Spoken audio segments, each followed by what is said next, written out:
Welcome back to County Connection. For this segment, we are going to be talking about a great community collaboration in Summit County that is filling folks with nutritious veggies. And I have with me Whitney Smith, who is the director of our WIC program at Summit County, and Jenny Hammock from High Country Conservation Center. Welcome, ladies. Hello. Thank you. All right, so the name of this program is Grow to Share. And so, ladies, tell us what this program is all about. So Grow to Share was actually just adopted this year as kind of a branded name to string together a ton of community partnerships throughout the county. Some people might have heard of the food donation program in the past. We had been using that kind of as loose lingo before.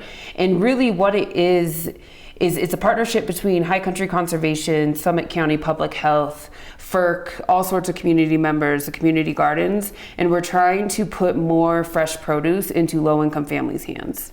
Okay, great. And so this program, I love that it connects the sustainability work that HC3 does and the public health work that you guys are doing and the great community support that FERC does, all into such a great partnership that has so many benefits in a lot of directions. So Jenny, tell us about the High Country Conservation Center's role in the partnership. Yeah, so we like to focus on sustainable food. As you know, it's really hard to grow food up here, so any access that we can get to locally grown organic food is awesome. So High Country Conservation Center oversees 5 community gardens, and the food donation program actually started as a partnership between the community gardeners and HC3 and WIC. So people were growing a row, as we were calling it. So they were growing a row of food that actually got donated to WIC. And then WIC picked up the pieces and gave us the nutritional education that we would like to see between that food source and the end result.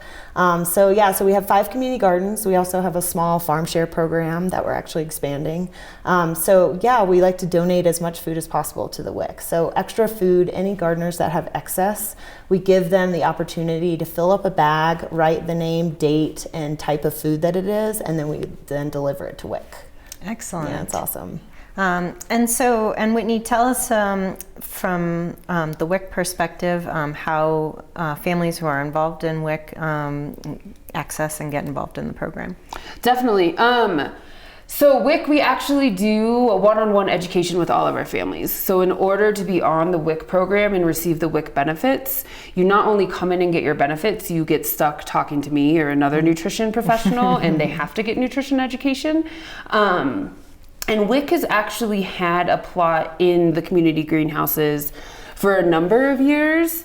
And when we started, we could give like a carrot here, a carrot there, because we just had one plot and we didn't really know what we were doing. And we also had a local garden business, Mountain Roots, really helped us kind of figure out how do we put more effort into growing more food. And then Diana, who was with us last week, was the one that kind of approached HC3 and us and was like, if we have extra food, we don't want to see it go to waste. Sure. And that really helped us because now in the office, I'm not giving a carrot and saying this is how you use a carrot, but by partnering everybody in the community, we're actually giving a bag of lettuce and talking about what kind of salad can you make? Or if this is a parsnip, we're not just giving it to the family and them saying, I have no clue what this is, I'm gonna throw it out, but they get ideas on how to use it. We'll talk about things that they already cook at home, what sort of nutrition this vegetable has to offer, and then really how to go home and try it.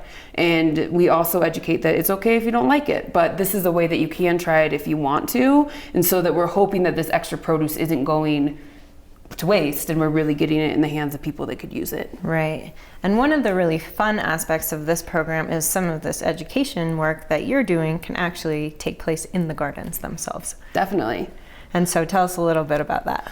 So we there's so much education, I don't want to leave anybody out. FERC is actually doing cooking demos outside of the food bank. So they're able to do education right there in their cooking, what's it called? Like Cooking Matters. They do it in Cooking Matters, and they also have a kitchen right outside of the food bank so they can do live food demos, and then the people that go in to get the food will receive a recipe card, get to try the recipe card, and then get the ingredients that came from the garden. So that's a really unique way of teaching people how to use the food, because historically, if I go into the food bank and I've never seen a daikon radish, it's probably not going to be one of my 15 items if I have no clue what to do with it. Right. So that's a great opportunity for them. And then in the gardens, WIC has gone through and we've signed up different families to come to the garden to help us try to grow the food and understand that food doesn't come from a cereal box. So we actually take families into the garden, and what we do in those classes, the WIC population is 0 to 5, so I don't have a lot of babies knowing how to plant seeds, but the whole family is welcome, and we tour the gardens, we show what HC3 has to offer, give them the opportunity to, hopefully some of my families eventually will get their own plots. So we tour the garden, show them our space, and then the WIC plot and the Grow to Share plot specifically, we have the kids harvest anything that's available.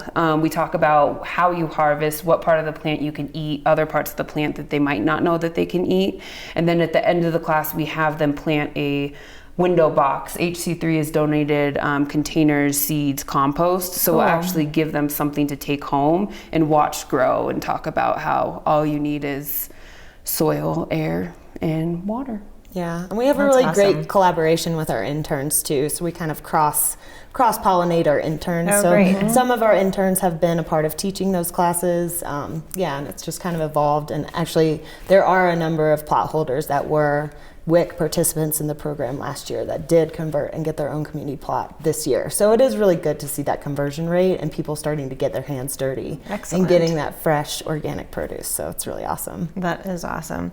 And Whitney, you've kind of seen some of the impacts firsthand of little kids seeing these gardens actually up close in person and digging in, how that really increases the appeal of some of these veggies, right? Definitely. One of my favorite stories is when, and this has happened more than once, a mom will say, my kid doesn't eat vegetables. And we'll be standing in the garden and you turn around and the kid has dirt all over his face and he doesn't eat vegetables that were washed. So it's awesome to actually show a kid, if they are involved in food prep, if they're involved with picking something, they might have never had a carrot before in their life, but if they pull it out of the ground and it's something that they can take ownership in, it's really cool to have the families come back and my kid's eating carrots now. And so that's an awesome thing to see. All right, fabulous. So what are all the various ways that people can get involved and get in touch with you, whether they're looking at accessing some of these great nutritious foods that come out of our gardens, or volunteering or interning? How can they get in touch with you guys? Yeah, so I think a good place to start is you can, volunteer for High Country Conservation Center. We always need volunteers to help harvest the food, plant the food, water the plots, and then also deliver the food to WIC. So we always need a number of volunteers. Okay. If you do want to be more involved, you can go as far as get your own garden plot and grow a row, is what we call the program. You can grow a row of food that you intend to have donated to the WIC program. And we have really great results of that. Our plots are relatively small, anywhere from 2.5 or 3 feet to about 6 or 8 feet. So they're relatively small, but you actually get a lot of food from a row in a plot of that size. So it is really nice when gardeners do plant a row to donate. So that's another really great way to get involved. Cool. And then how can people find you? They can look at highcountryconservation.org. We also have applications for gardens at thesummitgardennetwork.org. All right, fantastic. And Whitney, how about you? I think a great place to get involved would be what we talked about last month in the PANTS, the Physical Activity and Nutrition team of the Summit. High Country Conservation is another partner in that community collaboration of increasing physical activity and nutrition opportunities throughout our community. We have meetings the first Thursday of every month at noon over in the medical office building, and you can contact PANTS on their Facebook page or email me directly and I can add you to that listserv. But one of the reasons one thing that PANTS is really trying to do in the next couple years is look at the community health improvement plan and the priority 3 of increasing physical activity and nutrition opportunities for families. So we're hoping that PANTS can be more involved with the gardens in the future with trying to collaborate some of the volunteers, just so the more people we have working together, our numbers can grow and grow. Excellent. All right. Is there anything else that you ladies would like to add about Grow to Share, or have we hit all the highlights? Between WIC and FERC, we gave over 265 pounds of food. And when you think about lettuce, that's a lot of food this past 3 months. That's amazing. Yeah, and you have, I think I should have asked, you have some more data on just quantifying the success of this program. Do you know those numbers off the top of your head? We actually haven't really been able to keep numbers that well until this year. Last year, I have 708 ingrained to my brain because we gave away 708 bags of food. And this year, HC3 got scales into FERC and into WIC, so we actually did weigh everything. Maybe a little inaccurate because if the scale wasn't available, I'd throw it on the baby scale. But we did give away, I believe, 88 pounds of food during food bank hours and 177 pounds of food in WIC. And Jenny mentioned earlier, it's a really short growing season and we do a lot of greens. So looking at August, September, and October is really the time that we're harvesting food, and a lot of it being lettuce. Those numbers are pretty cool for a program that's just getting started. Absolutely. And we have such a demand for this program, in addition to our small farm share program, that we have decided to expand our growing space. So next year for the 2016 season, we're going to have 3 large, relatively pretty big greenhouses, and we're going to have a specific grow to share food donation plot in there. So we will have the capabilities of growing a lot more food just for the intention of donating. So we're really excited about that. Awesome. Well, it sounds like the program is growing and going great. And so I'm sure everyone in the community appreciates the hard work that you ladies do to keep it going and keep it growing. Yeah. All right. Go eat your veggies. Yeah. All right. So we are going to wrap up this segment, but stick with us. When we come back, we're going to stay on the food topic and talk about preventing foodborne illness during the Thanksgiving and holiday season.